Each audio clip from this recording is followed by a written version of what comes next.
Hello and welcome to the Bloodstream Podcast. Amy can't wait. It's a show that's serving the greater bleeding disorders community, brought to you by Believe Limited and Bloodstream Media, and made possible thanks to our presenting sponsor, Takeda. I am your patient advocate and host, Patrick James Lynch. And I am your healthcare advocate, nonprofit nerd, and other host, Amy Board. I'm actually going back professionally to Amy Board. I'll be Amy Bradford if you see me at bleeding disorder events. It's a whole thing of trying to figure out my name, of what I should be, but I'm Amy Board, and I'm reminding you to please speak with a healthcare professional before making any treatment decisions. I just feel so honored to be on the journey with you I know. as you figure out who you are. Tragedy. And keep us posted. Well, in addition to learning that, we could wrap right there. The content's already so rich, but we've got some other stuff planned, and I think we'll go along as planned. Dr. Nathan Connell, he's been in part of Bloodstream before. He provides us with some recaps from the American Society of Hematology's annual meeting that took place at the end of the year. Phil Gattone, the CEO and president of the National Bleeding Disorders Foundation, is back for a check-in with him. And Amy speaks with Jay Rich, longtime friend and partner and host of the Flow podcast. They talk about Bleeding Disorders Awareness Month. March is Bleeding Disorders Awareness Month. Happy Bleeding Disorders Awareness Month. And with a specific focus on women with bleeding disorders. We have got all of that, and believe it or not, even more on this episode. Welcome to Bloodstream. Hey, listeners, thank you for joining us today. Truly, truly, truly. Thank you for being with us today. We love you. And if you like what you hear, please share this episode with your friends and family and share it on social media if you feel so drawn to do that. We would love that. And if you haven't already, subscribe to the Bloodstream podcast wherever you get those podcasts. I also want to remind you, dear listeners, that the Bloodstream podcast is made possible by our presenting sponsor, Takeda. Yes, that's right. Takeda. I literally just got a spit take. I know. I don't think I can be expected to keep reading the copy. If you guys skip through the Takeda ad, you missed it. You missed the when spit a live take. Action spit take. That wasn't planned. I'm looking around like anyone's in my office, like Nope. I'm actually in this. There's no one here, and this is just me. It.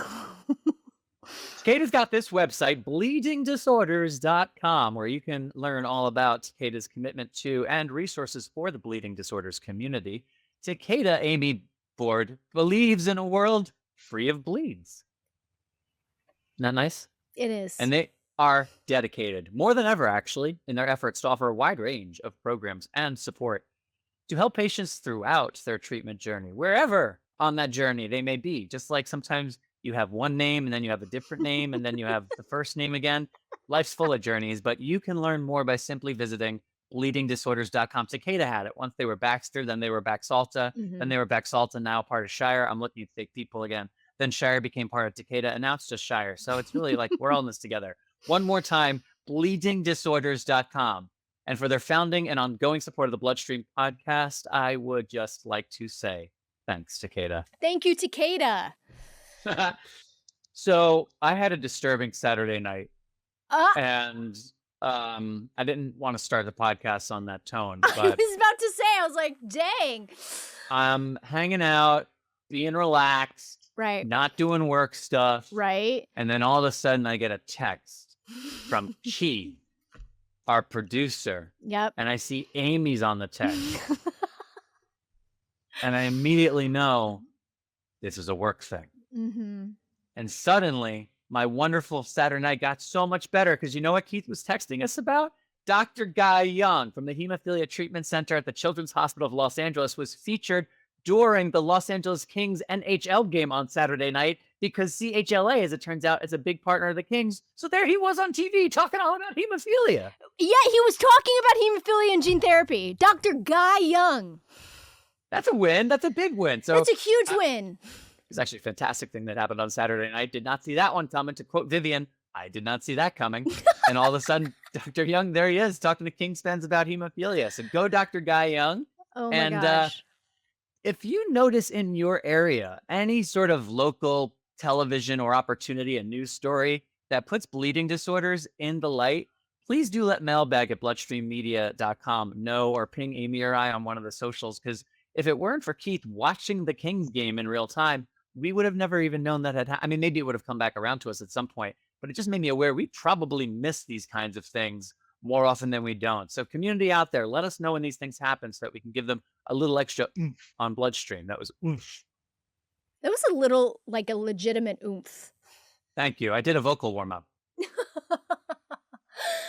That's so great. That's so great. I also have some news that I think is kind of a cool thing.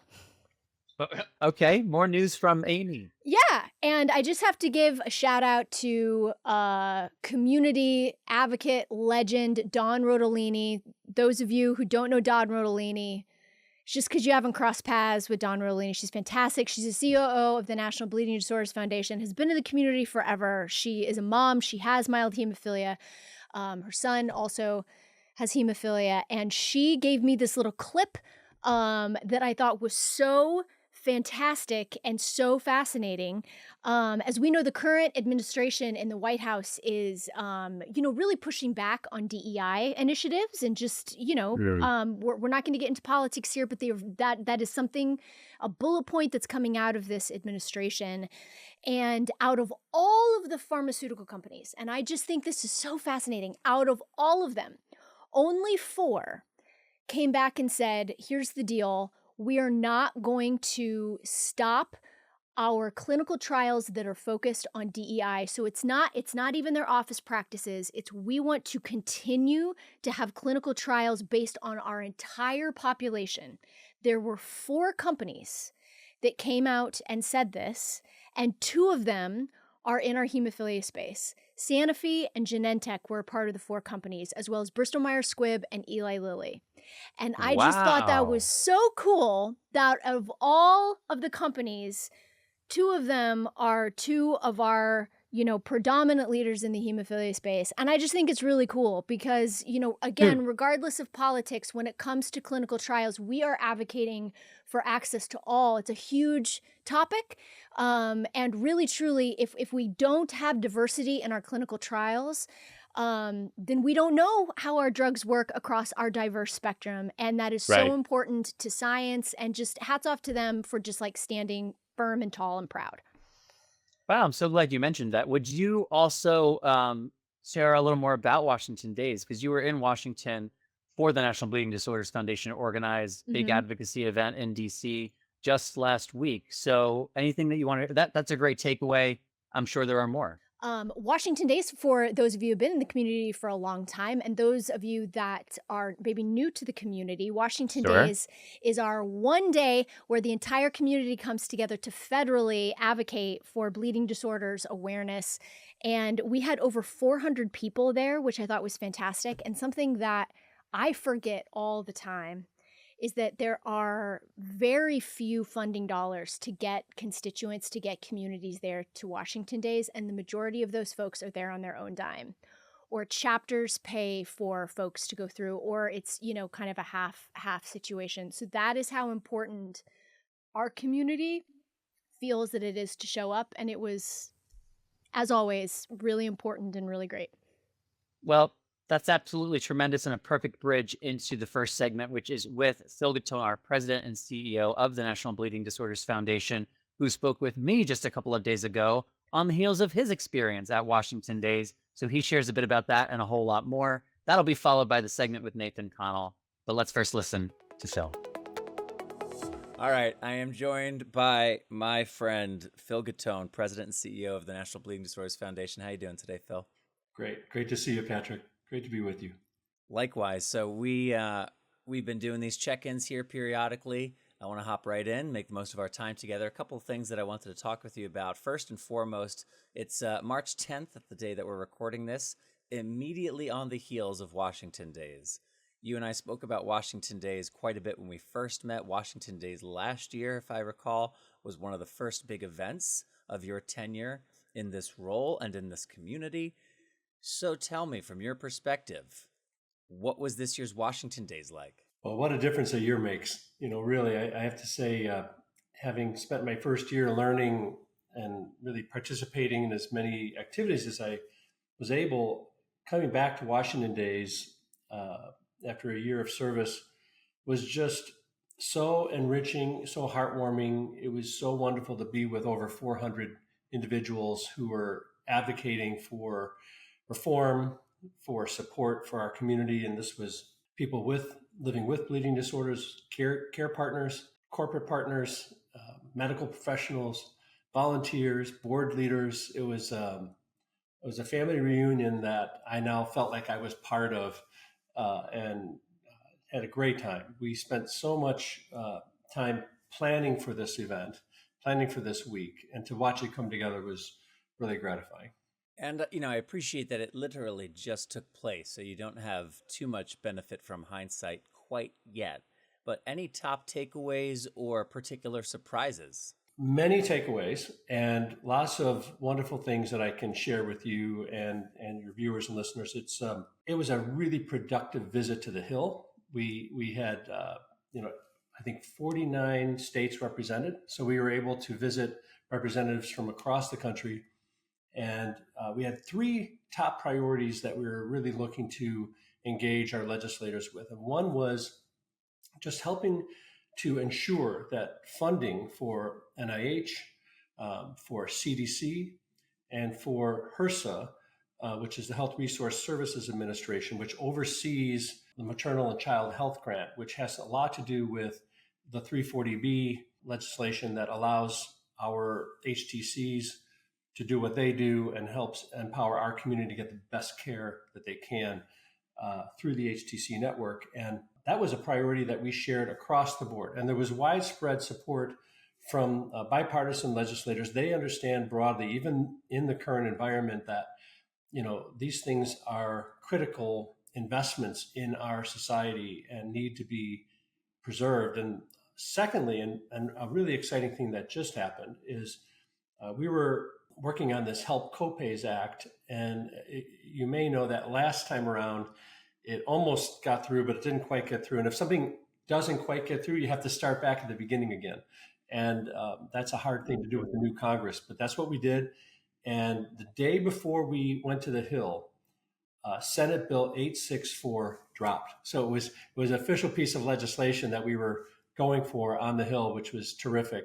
And it really helped the momentum for our community to go forward. And really this centers on the awful situation where people need patient assistance to help pay for these really high deductibles and copays that are part of our healthcare system now.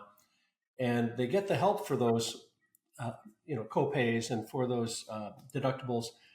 And then they get told, well, you did get that, but that doesn't count for you. You need to now pay more. That didn't count for your deductible because you didn't pay it. And to us, it's so unfair and defeats the entire purpose of the patient assistance and the support that's being so graciously given by the manufacturers of the therapies. So we really are fighting again to straighten that out. We have done a lot of work at the state level. So over 21 states have legislation in place that helps, but we're looking to do a federal piece of legislation that would cover all the states. And that's really important for many reasons. So that was an exciting thing.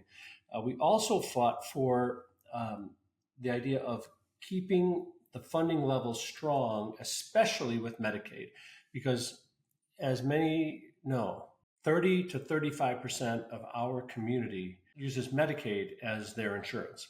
And so any change to Medicaid threatens our community's ability to get the therapies they need that can preserve their quality of life, and in some cases may threaten their lives and will threaten their lives. So we're really fighting hard to make sure everybody knows that Medicaid is protected, because of all the communities that are out there, the bleeding disorders community certainly is affected by those kinds of changes.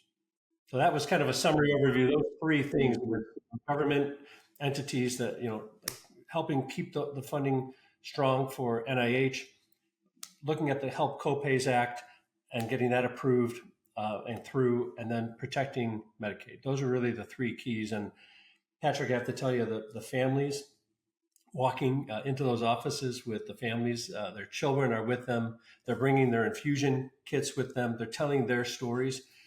And the power behind that it goes so far beyond the legislative piece of this. It goes to education. It goes to connection. It goes to new levels of partnership. And the courage that people are showing in going to the Hill and speaking up and speaking out. it's not only heartwarming for me, but it sets the course for a whole year worth of activity back home. When people go back and they leave Washington, D.C., they can take what they learned back home with them and help advocate in their own states as well. So it's got a beautiful legacy of advocacy that's going to take shape for this year, and we're building new leaders, new advocates, and that's just so exciting for me to be part of. I want to highlight one thing you said toward the beginning of this, which was about 400 community members from 49 different states. I don't want us to blow past that too quickly. That's extraordinary.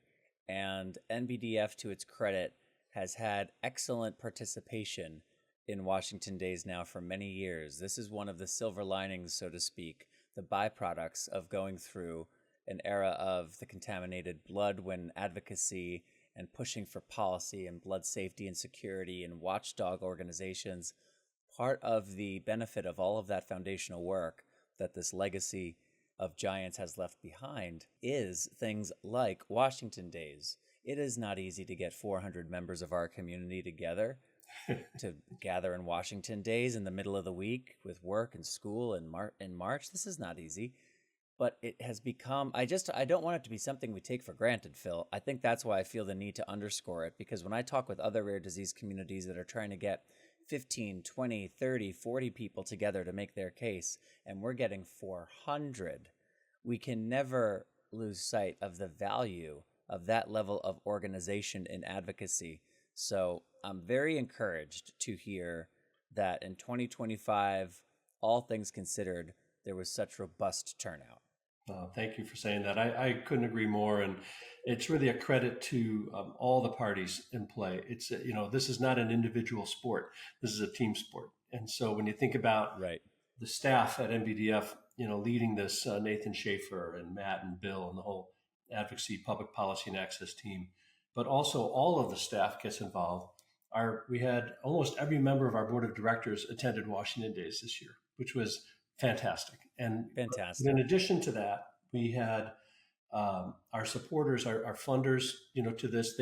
They see it as important, and it's not just cutting the check to NBDF. It's really rolling up their sleeves and each and every day participating in advocacy and access support for our network, and that's so appreciated because we can't do it without the funding. And so we're thankful that they don't just support it financially; they actually help us in every way they can, both from a human capital as well as a material resource support. So that's terrific. We had our medical professionals. We had our MASAC meeting.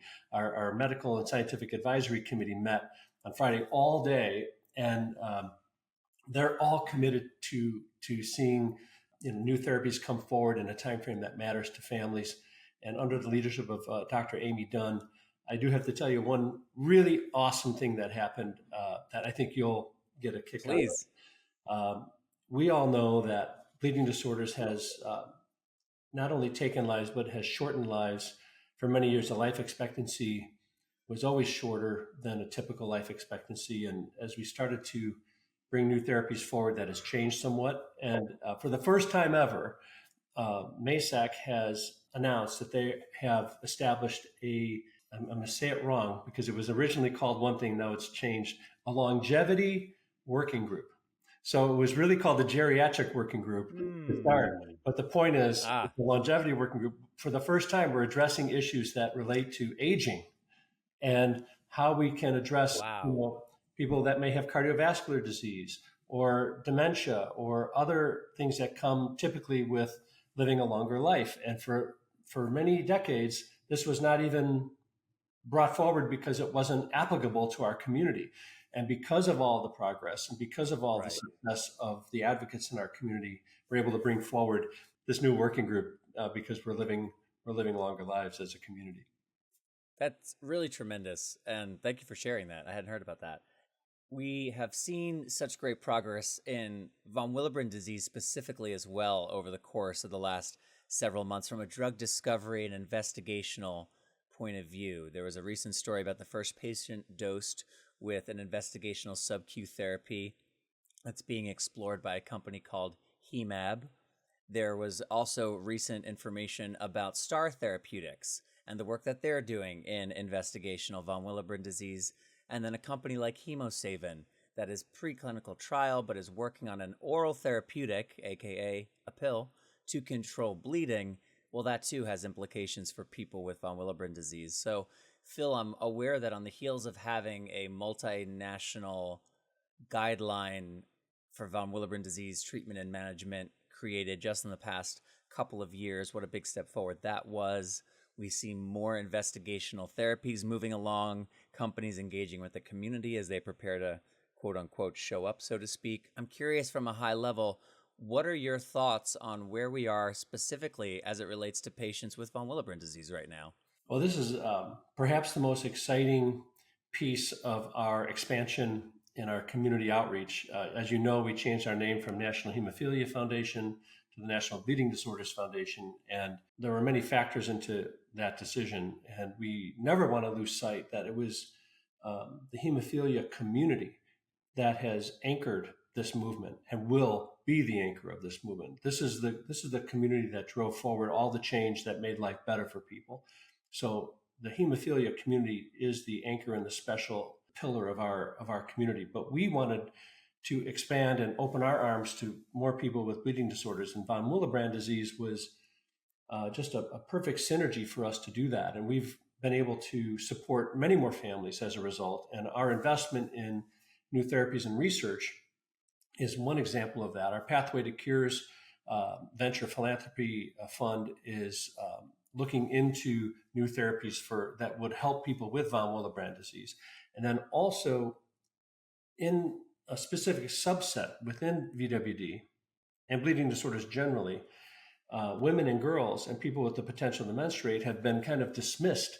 They've been, in many ways, they haven't been given the full measure of opportunity to receive the best care. And there are many reasons for that, but this expansion into VWD has allowed us to look at that issue more closely. And a piece of news I want to share with you as it relates to that is, for the first time ever in our history, we are setting up a meeting in mid-October that will bring in all of the industry partners on the medical affairs side, so the people who are doing the work on the research and innovation side to bring new therapies forward for VWD, for rare bleeding disorders, for additional therapies for Hem A and Hem B. But we're bringing together the industry, biotech, and the FDA.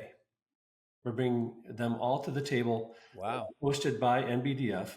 And we are going to, there's that wall between FDA and industry that, can't be crossed, but we can host a meeting where we can listen to concerns, we can listen to challenges. And the whole goal is to make clinical trials and new therapies more meaningfully accessible and valuable for families. And we're going to tackle one problem each meeting. And the very first problem we're going to tackle this year is improving access for women and girls in clinical trials. And we're going to try to find a solution that will benefit our community in that way. We have lots of things to talk about. And in that session, in that meeting, we will have a hot topic session as well, so we can bring up other important issues. And I'm sure we will. But I just wanted to let you know, Patrick, and the community know that women and girls and people with the potential to menstruate are critical members of our community, and we want to make sure that they are given every opportunity to receive the therapy that they need and deserve. And that's a commitment that is part of our culture and is across all departments at NBDF. Well, that's very exciting to hear about, and perhaps Bloodstream Podcast can have some kind of presence there to do some recording, some live audio, video capture, and bring some of that meeting appropriately, however that would be, to community beyond, the walls of that room, virtual or otherwise. So is it a virtual meeting or an in-person meeting? It's an in-person meeting in Washington, D.C., but I like how you think, and I think we will definitely figure out a way to make that work. Okay, I like that. Very good. Wow, so much rich stuff here that we could dig into. But I just want to finally recognize, before I let you go, Phil, we are speaking and releasing this during what is Bleeding Disorders Awareness Month. So it strikes me that on the heels of that discussion about von Willebrand disease, this meeting now that's taking place in October, critical multi-stakeholder meeting, Washington Days, what is the significance of Bleeding Disorders Awareness Month specifically this year, how is it something this year that NBDF is thinking about as it relates to its goals and objectives, and anything that you could highlight, initiatives or activities that people might be interested to hear about? Bleeding Disorders Awareness Month is an opportunity for us to elevate the conversation, not only within our community, but to the general public. And so we're looking to work with all of our partners out there to reach new audiences this month through a strategy where, we're bringing all sorts of different, vehicles forward to tell the story to new audiences. And so we're encouraging people to share their story, and we have in place right now opportunities for us to expand our reach beyond our own community, because we need to talk to ourselves. We need to encourage each other, but I think it's equally important for us to get the word out beyond the bleeding disorders community, because like me, a person who's not had a direct impact, by bleeding disorders, when I learned more about the community and about the movement and about the condition of bleeding disorders, it changed my life. It compelled me to get involved. And I think if we can share this story with the general public, there will be more people out there who will understand and feel compelled to participate, because it's so incredible. The courage that you see each and every day from our families. We need to share that story this month of all months. And one thing in particular I want to point out for Bleeding Disorders Awareness Month is the great work of our chapters. When you think about how services get provided, we have a digital community at NBDF. We have people who come to our website, receive, they have all the resources they need. But our big push and our priority is for people to get connected to their chapters, because when you connect with your chapter, you can find resources that you really can't find anywhere else. And there is no substitute for connecting with individuals within your community. I don't care if it's education, advocacy, supportive care, awareness, whatever it is. I'm so proud of the work of our chapters that I'm encouraging everybody to connect. And my job as CEO is to help my team support our chapters more effectively so we can reach more families who need help. And yes, there are some families that don't have access to the chapter network because of either where they live or different circumstances that come into play. And for those families, we do have resources online that they can tap into, and other ways that they can connect and form a community digitally as well. But NBDF, we are our chapters, and we are courage. We are, bold. We are advocates. And I feel like, that is what I want to get across this month in particular is we're here for you. We're here for your family. And if you haven't been able to connect to a chapter, you can reach out to me directly, and I'll be happy to get you connected. Well, that's a tremendous message and great demonstration of leadership and accessibility. I want to give one reflection before we go, Phil. Val Bias was a huge influence on me as a advocate, as a leader, as a person with hemophilia, as a storyteller, as a professional. And he once laid out why he had such an emphasis on the chapter network. And it really was born out of his growing up from an advocacy standpoint in a camp setting, and then in that local chapter setting, and how he then lobbied for the Ricky Ray Act and went place to place, met people, and realized the differences in Missouri, from Florida, from Southern California. And he had an appreciation of, we need to serve the chapters. We need to expand and build this around the chapters first and foremost. And as I hear you speak to that similar philosophy, I can't help but keep in mind you too came from that grassroots regional leadership, pathway to this national standing. So I think there is something uniquely valuable. We talk sometimes about leaders coming in from outside the community or from within the community. Well, I think an equally, if not more important question is, where has that leader grown up as a leader? Where has that leader developed as a leader? What influences how they think, how they prioritize, where they put their time, energy, what are their shower thoughts about? And I just hear so much connective tissue. So the part of me that loves Val, it feels like his work is honored through the direction of the foundation and your leadership role. But I also just hear such similarity between the two of you, given how you grew up as leaders. Well, I mean, compliment of the year for me to be included in a sentence with Val Bias, so I'll take every minute of that. But I want to share that when our son was having thousands of seizures in his life, unrelated to bleeding disorders, but his condition was life threatening. He had 2 brain surgeries for his seizures, and we didn't know where to go. We didn't know what to do. And it was our community, it was our chapter and our community support group that helped us get connected to good care, to feel that support and love that we're not alone in this fight. And that stuck with me. We still have lifelong friends from that, from way back decades ago. So I know that that's where the real part of our family lives. That's where the heart of NBDF is. And anything I can do to serve our community and help that be strengthened, I want to do that. And it's a real treat to watch them in action. I actually went out to Yeti out in Oregon to participate in a camp training, and that work being done out there by Madonna did a wonderful job and her team. And it was just great to see. Anytime I can get to see the work being done, it's doubly rewarding. And thank you for saying that, Patrick. And I do feel connected to our community from that perspective, even though I don't have a bleeding disorder directly. I do know that the fear, the uncertainty, the unpredictability, all of the decisions that have to be made, the balancing of finances and the work that nobody should be expected to do, decisions that are impossible to make, that you're forced to make, that I do know, and I have lived that. And so anything that we can do to make that easier for families, that's who we are.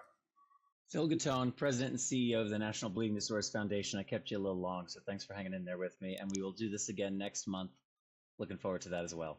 Great to be with you, Patrick. Thank you. All right, Bloodstream listeners, I'm joined now by Dr. Nathan Connell. He's the Chief of Medicine at Brigham and Women's Faulkner Hospital, the Associate Director of the Boston Hemophilia Center, and an Associate Professor of Medicine at Harvard Medical School. That's enough to keep you busy. He is known as a leading expert in von Willebrand disease and von Willebrand factor, as well as systems-based hematology. He's been a part of Bloodstream media recordings before, and he's someone I really enjoy talking to. So even on a day like today, Nathan, where this is, I think, the 15th person I've talked to through some kind of platform or another, knowing that you're the last one on the day, I'm like, oh, good. That's nice. I can't wait to see him. He's easy. Hi, Nathan. How are you? Oh, I'm great. Thanks you for having me, Patrick. It's good to be here and be able to chat with all the listeners. Yeah, I mean, you have, as an expert in the way you are, you have a really important point of view that people need to hear about, especially as it relates to von Willebrand factor. But I specifically wanted to talk to you about ASH, the American Society of Hematology's annual meeting, which took place at the end of 2024, so a couple of months ago. But it's one of the world's most, I'll say, important meetings as it relates to hematology. It is about hematology in general, so it's not focused on hemophilia, von Willebrand disease, and bleeding disorders, but of course we are a part of the greater hematological portfolio. So just as a way to get started, in general, Nathan, is there anything about ASH and the annual meeting that you would like to, add to my little overview there? And then this year, any top takeaways or overarching thoughts that you left the meeting with? Well, I think that the ASH annual meeting is this amazing group of people coming together from all around the world, as you note. You're talking about tens of thousands of hematologists, scientists, people in industry coming together to really start to release and discuss some of the newest data, both in basic science, but also in the clinical world. And ASH really is there, even though it's the American Society of Hematology, it really sits as one of the global meetings of the forefront. And so the meeting is divided into 2 big categories. We have the malignant hematology world, which includes things like leukemia, lymphoma, multiple myeloma, but then all of the classical hematology, which we've oftentimes called non-malignant hematology or benign hematology, has a whole series of sessions. And so all of us find ourselves running from room to room to room for one session after another, whether it's going to be about sickle cell disease, hemophilia, von Willebrand, and it can range the gamut from basic science work. What are we doing at the bench? What are we doing in mouse and other animal models?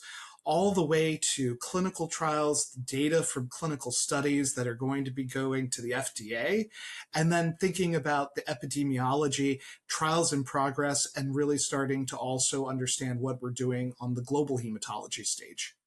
So that's so much stuff, right? And my experience of going to the annual meeting a couple of times, which I have, is it is so big. It can be overwhelming. And as a patient, I'm not necessarily a prime audience for it either. So that has something to do with my experience. But how do you think about maximizing ASH's annual meeting every year, given its size and scope, and given what you specifically are focused on in your work? Well, it's a great question. And my first ASH annual meeting was in 2011 in San Diego when I was in my first year of hematology fellowship at Brown. And so we actually had sessions that were set up for us to kind of teach us how to navigate the annual meeting because it is so big and there's no way to see it all. One of the things that we're very lucky to have is that the literal thousands of scientific abstracts that get submitted go through a review process over the summer, and then they're published about a month in advance. And so you have access to all of those abstracts that you can then search. The schedule is put up online. And so we know that there are some key sessions. And so there are tracks within the meeting where you can click on the schedule and say, I want to see everything in classical hematology, or I want to search and see every session in which the word hemophilia or von Willebrand or hereditary hemorrhagic telangiectasia are listed. And then I sit there on this app and go through and link all my sessions. Invariably, I find myself 2 sessions at the same time that I want to go to. And I'm having to even think, can I go to one session, see that specific talk, and then run a few rooms down to the next one? Yeah. So you can't see it all. There is an online virtual platform. And sometimes you just really, have to rely on your colleagues and say, I'm going to go to this room. If you can go to that, and then we're going to talk about it afterwards. Yeah, so to that very point, what were some of your personal big takeaways from this year's meeting or last year's meeting, I should say? And then from your conversation with colleagues, what other notable takeaways did you find? Yeah. So, I'm going to talk about just kind of the data in general. And some of these were presented in oral abstract sessions where everybody's in a room and the presenting scientist or physician is standing up at the podium and giving about a 10 to 15 minute presentation with a time for question and answers.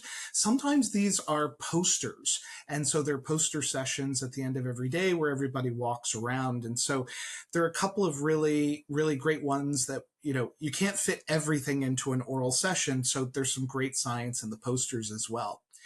So I would say that there were a couple of different groups of presentations specifically related to inherited bleeding disorders. The first that I would say is around hemophilia. We had ongoing presentations about utilization, about various factor products, trying to see, can we get some data on specific scenarios like surgery, or how do you even monitor some of this in a laboratory setting? So all of those are different studies that were presented. But when I really think about the clinical studies, the ones that are probably the ones that are going to change the way we practice or get new drugs approved in the next couple of months.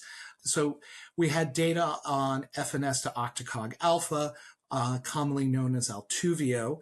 And so many of their studies were the Extend study.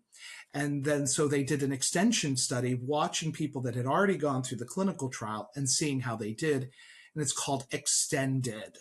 Adults and adolescents followed for 3 years. And importantly, if you were on the study and you did well and you continued it, you continued to see good control of bleeding out over the 3 years. And really importantly, no inhibitors. And so anytime we're looking at a new factor product, it may work well for the first couple of years, but do we start to see problems the longer somebody's on it? And so that study really helped us understand that the longer term people are really going to continue to do well. And just to add a little bit of color to that too, for me, as somebody with hemophilia A, when I first learned about, and I'm not as confident as Nathan about being able to pronounce the scientific names, so I'm just going to go straight to the commercial names. But when I first started hearing about Altuviiio and the mechanism of action, yes, we are leveraging the factor VIII molecule, which at this point has been extremely well studied, and there's a lot that we know about. There's stuff we don't, but there's a lot that we know about it. But there was this new element to, without diving into the science of it too deeply, to mitigate the half-life challenge that the von Willebrand component, or the, what is it, the D5, D3 element, right? That's the thing that Altuviiio solved for. Yeah, the D prime D3 component for von Willebrand factor. And so the way I explain to people is that they essentially took factor VIII and made some modifications to it. And that's how you ended up with the extended half-life product, Eloctate. And then to make Altuviiio, they took Eloctate, and that's kind of the backbone, and they made further modifications and really took the parts of von Willebrand factor that keep it stable in the blood and added that to it. And so what you're infusing is this kind of hybrid molecule. It's factor VIII. We've just given it a little bit of a shield to protect it as it's circulating in the blood, just like regular factor VIII would normally be protected with von Willebrand factor, but did it in a way that allowed it to last even longer than it would normally. And it's great to hear that even in this extended study of the Extend program, that inhibitors have not developed, because that was something I was concerned about. We've got this new piece that we're adding to what we already know. Will that flag in the immune system? And my take from what you've just shared based on the data doesn't seem like that's a concern. Could something change? Could someone in year 4 or 5 develop an inhibitor? Theoretically, but correct me if I'm wrong, Nathan, the probability of that is quite low.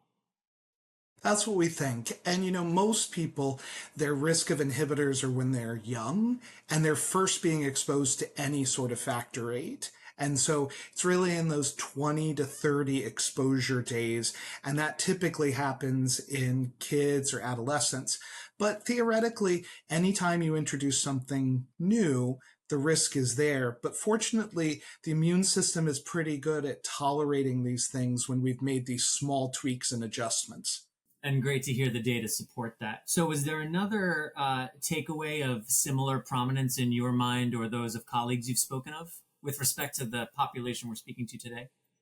Yeah, so the other kind of data for hemophilia, there was a study, data presented from the Frontier 4 study, which looks at Mimate, which is also a bispecific antibody injection under the skin, similar to emicizumab, also known as Hemlibra. And so this is being studied, made by a different company than the one that makes Hemlibra. And also another extension study, very few bleeding events, stable clotting parameters in the blood, and importantly, in the time period that they were looking at, no clotting issues. So no concerns that maybe this is too strong and that it's going to cause clots. Now, not to get into clinic decision making, but for someone who, say, is on Hemlibra, what would be compelling to them about this product? So I think that for most people who are doing well on a specific product, there's no big need to jump unless you have a clear benefit and that there's some attractive piece to it. The company that makes Mimate has injection pens for some of their other drugs, and so we expect that they will likely be able to bring something to the market with an injection pen. So it may make it a little bit easier to inject, particularly in kids or young adults, people who just don't feel as comfortable with the injection process that they're doing currently. One of the things that we're going to have to see is once they get through all their studies, submit the data to the FDA, is how often is it going to be injected? So right now with Hemlibra, you do your load and then your maintenance is generally once a week or once every 2 weeks or once every 4 weeks. So I think that what we're probably going to see with this drug early on is a very similar dosing schedule. The real question is going to come with some of the later therapies, in which, again, they're making little tweaks so it lasts longer in the body.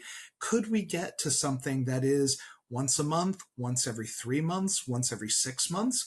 That might be very attractive for somebody to make a change, even though they're currently stable, because it reduces the burden of the need for treatment. Right. So there's a true benefit to the switch, to your earlier point. What about from a von Willebrand factor point of view? Anything from the annual meeting that's worth highlighting? Yeah, so, von Willebrand disease has historically not had as much focus on it compared to some of the other inherited bleeding disorders. And, there are a lot of different reasons that that's the case. But I think that with the publication of the international guideline effort in 2021 that I and many other colleagues participated in, it started to really show that there was an unmet need for treatment. And so there are a couple of different companies that are looking at their therapies in pipeline, either things that they already have and are using that they could repurpose, or even potentially new therapies. So one of the things that we've started to see more and more are people using emicizumab, Hemlibra to treat the most severe forms of von Willebrand disease, or even acquired von Willebrand syndrome. And I think we're going to start to see actual formal clinical studies rather than just the presentation of a case series of a few people that have been treated with it. I've used it for a few select cases, and I think that, a lot of us are eager to see how is it going to work when you actually do it in a clinical trial. Emicizumab is very focused on the factor VIII function. And remember, von Willebrand factor has another job with platelets that really deals with the mucocutaneous type of bleeding, the easy bruising, the nosebleeds, the bleeding in the mouth. And emicizumab just isn't designed to address that component. So we'll have to see how it actually works. There's also some early scientific data about therapies. There's one from a company called Vega under Star Therapeutics. They're looking at a protein S inhibitor, essentially as a rebalancing agent. And so we've started to see more and more of these rebalancing agents. We have approvals for concizumab and marstacimab.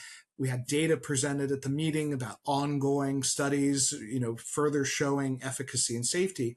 But this could potentially be one of the first rebalancing agents as an under the skin injection for von Willebrand disease. Still a long ways off, but probably something that we're going to keep our eye on over the next few years in all the scientific sessions.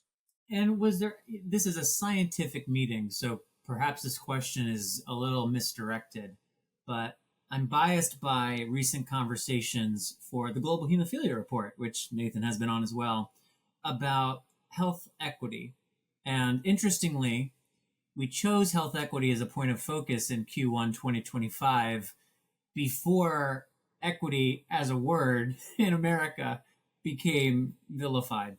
And so my question is, when we think about women, or we think about non-white Americans or non-English speaking, when we think about the actual patients and caregivers who make up the communities that all of this science is intended to benefit, is there anything coming out of ASH and in the months since that you've been thinking about as it relates to raising the bar of equity and health literacy, so that as all of this great science is taking place, we're actually able to translate that to the patients, the caregivers, and the clinicians too, because they're not all Nathan, who's got 16 titles and showing up to all the conferences. So give me your thoughts on the translational science and how that can be effectively executed, especially for the populations most in need, when the environment we're currently in seems to demonize the very concept of equity.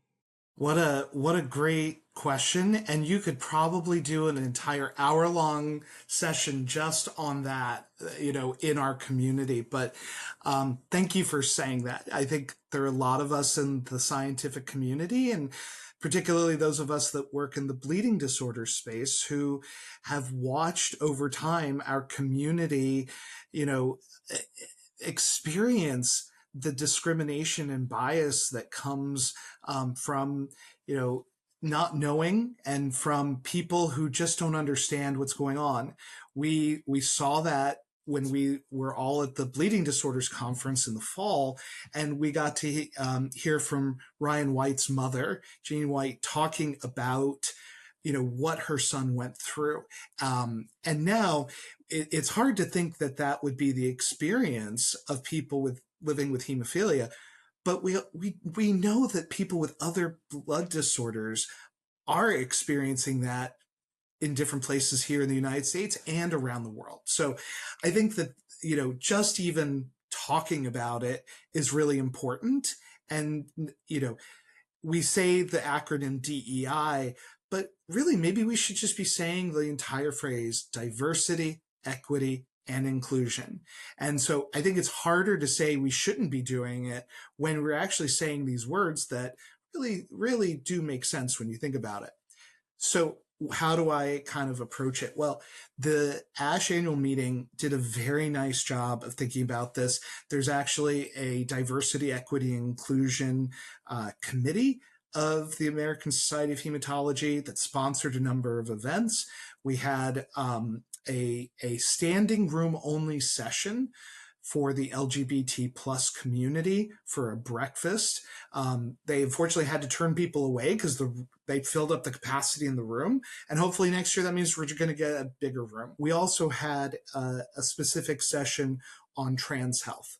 And so as we start to think about the intersections of these different communities with the bleeding disorders community, you realize that we're stronger together, and that, whether somebody identifies based on gender, sexual orientation, race, ethnicity, geographic place, country of origin, if they have severe hemophilia A, they have severe hemophilia A, and they're things that bond the community together.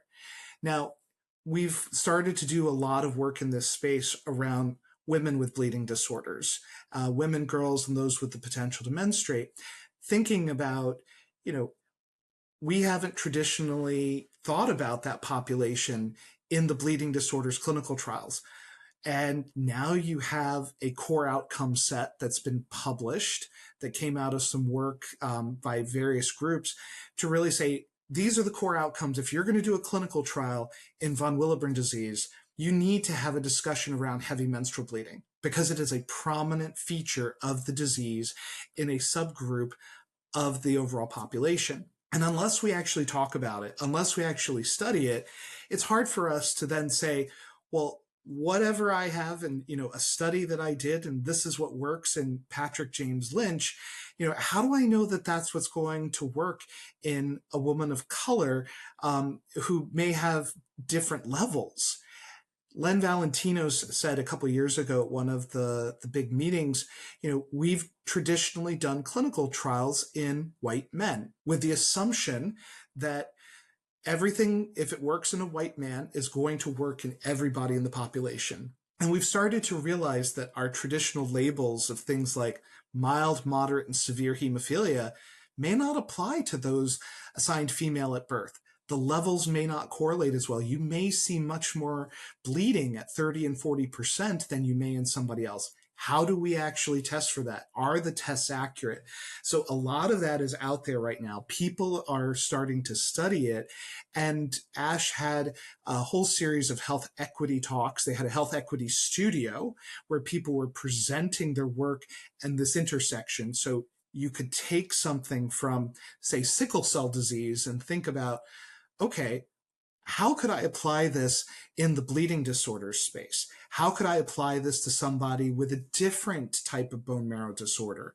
And so I think that's the power of bringing people together and starting to say, we're not just going to silo ourselves by a diagnosis, but also understanding barriers that exist. That's one of the recurring themes on the Global Hemophilia Report. And Dr. Donna DiMichele is my colleague there, who is the former head of rare blood research at the National Institutes of Health here in the United States, makes the point all the time that in order to make progress, we need more cross-functional research. We need people with different expertise from different walks of life who also have in their research a well-diversified patient base that is representative of the group, and not just, to your point, Nathan, some homogenous concept of if it works for them, it'll work for everybody, but cross-functional. We need to broaden those who are influencing the research that we're doing to make sure we're digging in the right corners, because we don't know what we don't know. So I appreciate that. I also appreciate our time. So my final question to you for now is that obviously the ASH annual meeting is a big deal, and we've spoken about that some, but that is not all that ASH does. And while you're not, the CEO of ASH, it would be lovely to hear from your perspective. What are some other ways in which ASH is regularly pushing out important information for people with inherited bleeding disorders or who are stakeholders in that space? And where might people go to interact with that? And then putting the ASH piece aside, just thinking about the next few months, are there other scientific meetings or blended conferences that you will be attending and maybe worth highlighting they're coming up and perhaps why they are of interest to you? So ASH has a lot of really great resources on their website. And so, for instance, if you want to see everything that was done to get us from concept to publication of the von Willebrand guidelines, for instance, you can go to hematology.org/VWD guidelines. And there's also all sorts of guidelines on there around other things, whether it's related to blood clots, certain leukemias and lymphomas. There's a lot of work there. And it's not just here's the guideline, here's what you should do, and this is the end of our work.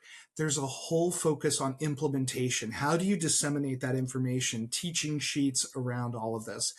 And while ASH hasn't directly ended up issuing guidelines related to hemophilia A and B, for instance, they have partnered with and helped support and try to disseminate information done by other groups like the World Federation of Hemophilia's guidelines for management. So I think there's a lot of really great things. You just have to explore. ASH is funding research. ASH is really trying to create a pipeline of people with an interest in hematology.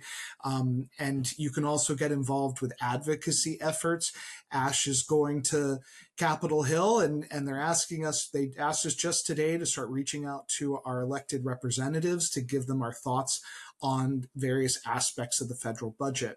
In terms of upcoming meetings, fortunately, I'm not doing a lot of travel. I did so much travel last year that I decided to give myself a little bit of time off. But I am excited to see things that are going to come out of the World Federation of Hemophilia's Comprehensive Care Summit, which is happening in Dubai. And there's also the HTRS meeting, the Hemostasis Thrombosis Research Society, that's having its meeting, I believe, in San Diego. So those are some of the spring meetings. And then we're very lucky that this year the United States will be hosting the ISTH Congress in June in Washington, D.C. Another really great meeting that's about 6 months apart from the ASH annual meeting. So it's a great opportunity to about every 6 months to start to see some of the science coming out and what are the updates.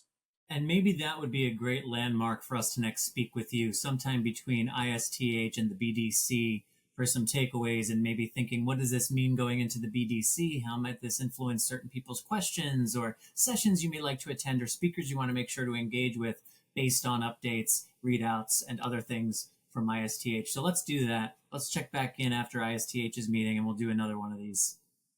Sounds great. Thank you so much for having me. My pleasure. Thank you. And that link to the ASH website and the resources that Nathan was highlighting will also be in the program notes. Thank you, Nathan, for coming on Bloodstream today. Thank you. So thank you to both Nathan and Phil for their contributions during those interviews. We've got one more segment today, Amy. It's a conversation you were actually a part of with Jessica Richmond, our Flow host, alongside with Sarah. And it's a conversation I understand about Bleeding Disorders Awareness Month and women. What more can you tell us before we take a listen?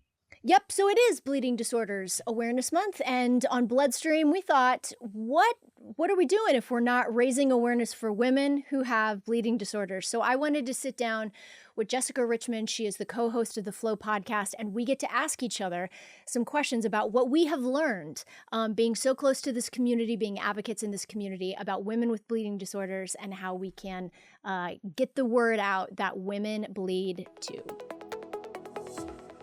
Bloodstream listeners, I'm here with the co-host of the Flow podcast, one of my favorite people of all time, Jessica Richmond. That's me. It's so good to see you, Amy. So good to see you. It's Bleeding Disorders Awareness Month, and we thought it would be, I don't know, kind of special to have you and me just sit down for a chat about women with bleeding disorders and just to go back and forth just a little. And I guess I just, we both are not, we're so close to this community, and yet both of us are not affected by this community. And in your work with Flow in particular, over the last like 3 to 4 seasons, what is the thing that has surprised you the most about women with bleeding disorders in particular? Some stories that you've heard or... Yeah, great. I mean, Flow, because we focus on the extreme experiences, which so often have to do with the diagnosis of a bleeding disorder. I think that even within the umbrella of pain that seems to include anyone with any extreme experience, the resilience of women in the bleeding disorders community to cope with pain, the tolerance, and I have heard so many women say, I have such a high tolerance of pain because of all, like, it's incredible in this community. Yeah. I'd say that, how strongly that's just something that's accepted.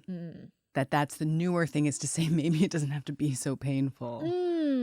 And then the resilience to actually continue to advocate in rooms to get what they need. That hasn't gone away since I started. Yeah. Yeah. It sure hasn't gone away. It hasn't gone away, the need to do it or the resilience. I was going to ask you that. I mean, it's 2025 compared to when you first entered parts of the bleeding disorders community. What has changed in the women you see, the menstruators you see when you're visiting conferences? The world has changed too. The world has that's hard, changed. You know what? You know what's so funny is the women haven't changed. The women have been still scratching and clawing to be heard. That sadly hasn't changed. I think just in the last, 5 or so years, I think we're hearing more and more women, when they're connected with hematologists in our HTC, hemophilia treatment center spaces, they're being heard more. They're treated more for their phenotype, their bleeding symptoms, rather than their numbers diagnosis, and that is a shift.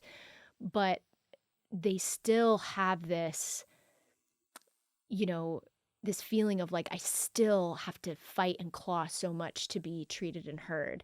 And when I first started, I was in the clinic space and I saw it with my own eyes of, women that, I think